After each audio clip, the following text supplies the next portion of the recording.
বাংলাদেশের 18 কোটি জনগণ। আজকে যিনি রাষ্ট্রের প্রধান হবে উনি যে আমাদের বগুড়া থেকে মনোনয়ন উঠাইছেন, এই জন্য ইনশাল্লাহ আল্লাহর কাছে লাখো কোটি শুকরিয়া। 17 বছর পরে এই ভোটদানের মানে দ্বার উন্মোচন হতে যাচ্ছে, সেটারই প্রধান একটা ধাপ হলো আজকে নমিনেশন উঠানো। 17 বছর বগুড়া ছিল ব্ল্যাক লিস্টেড।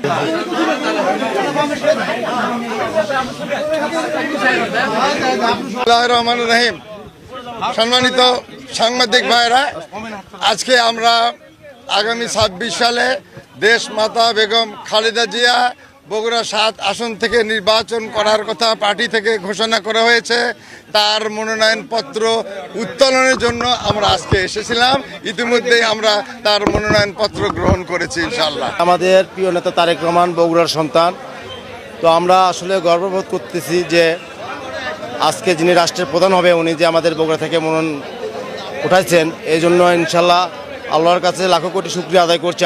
আমরা বগুড়াবাসী ইনশাল্লাহ ধন্য এবং খুশি যে আমাদের রাষ্ট্রের যে প্রধান হবে ওনাকে আমরা ভোট দিতে পারবো এবং ওনাকে রাষ্ট্রপ্রধান হিসাবে এই বগুড়ার ছেলে হিসাবে আমরা সবাই গর্বিত। এই জন্যই তারেক রহমান বাংলাদেশে আসার জন্য বাংলাদেশের মনে হয় 18 কোটি মানুষের চাওয়া প্রত্যাশা। কেন প্রত্যাশাটা? যে এই তারেক রহমানের কাছে আগামী দিনে বাংলাদেশে দায়িত্ব দিতে চায় বাংলাদেশের 18 কোটি জনগণ।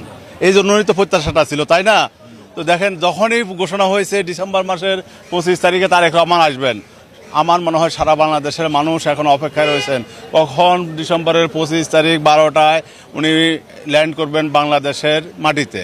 আর এখানে নির্বাচনের বিষয়, এখানে আপনাদের বগুড়ার এই আসন থেকে আমাদের প্রিয় নেত্রী দেশনেত্রী বেগম খালেদা জিয়া 3বার নির্বাচন করেছেন, প্রধানমন্ত্রী হয়েছেন। ইনশাল্লাহ তারেক রহমান ওই বগুড়া সদর থেকে নির্বাচন করে বাংলাদেশের মানুষের জন্য কাজ করার জন্য প্রধানমন্ত্রী হিসাবে শপথ নেবে, আমরা আশা করি।